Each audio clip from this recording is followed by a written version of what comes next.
Salut les amis, j'espère que vous allez bien. On se retrouve pour le journal du football. On parlera du Clermont Foot Auvergne. Et oui, il fallait que ça arrive.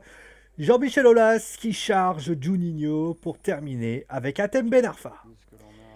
Ils sont actuellement 9e du championnat de Ligue 2. C'est le journaliste Benoît Bouchard qui vient de sortir l'information sur le quotidien. La commission juridique de la Ligue de football professionnel a statué sur le sort de 3 joueurs congolais du Clermont Foot Auvergne. Le litige entre Francis Eusebio Mbaki, Alexis Banza et Amassi Mununga et le club clermontois vient du fait que les 3 joueurs n'ont jamais joué avec l'équipe première, ce qui est contraire à l'article 507 de la charte de football professionnel. Durant cette réunion, tous les partis en présence ont défendu leurs intérêts. Clermont a indiqué que les joueurs devaient aller en réserve car ils étaient toujours la propriété du Tipi Mazembe et que donc cela n'était que de la formation, rien de plus.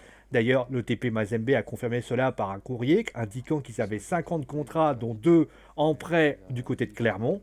Sollicité par la presse belge, le journaliste a indiqué dans son article que cet article, justement, ressemblait beaucoup à des recrutements faits par des clubs belges. D'ailleurs, les dirigeants de Clermont n'ont pas été en mesure de confirmer l'existence d'un prêt entre les deux clubs.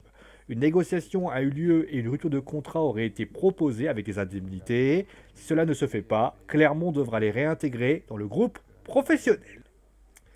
Après Rudy Garcia, c'est désormais le directeur sportif de l'Olympique lyonnais, Juninho, qui vient de se prendre une volée par Jean-Michel Aulas. Si cela ne restait finalement peut-être qu'un rappel à l'ordre, le président lyonnais, pourtant très sympathique avec Juninho, a indiqué que la gestion du mercato est à l'actif de Juninho et de Vincent Ponzo. Notamment, il parle notamment de Memphis Depay et ainsi de suite. D'ailleurs, pour ceux qui pourraient imaginer un non-choix de Juninho pour Rudy Garcia, le président de l'Olympique lyonnais le dit, c'est Juninho qui l'a choisi sans aucune intervention de sa part. D'ailleurs, il le dit, il était là.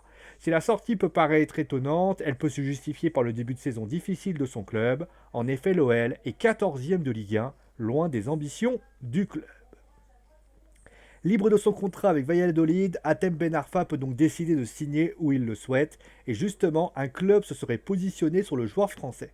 En effet, Jean-Louis Gasset, entraîneur de Bordeaux, a admis que des discussions avaient lieu entre le club et lui pour tenter de récupérer le joueur. Hatem Ben Arfa ne serait pas contre l'idée, face à un entraîneur qu'il apprécie beaucoup, justement qu'il l'avait vu en équipe de France. Il serait donc ravi de travailler à ses côtés. D'ailleurs, en ce moment, des discussions sont actuellement en cours. En tout cas, s'il y a recrutement, les Girondins de Bordeaux devront faire comme Rennes ou d'autres, et bien devront être donc patients car le joueur sera à court de compétition.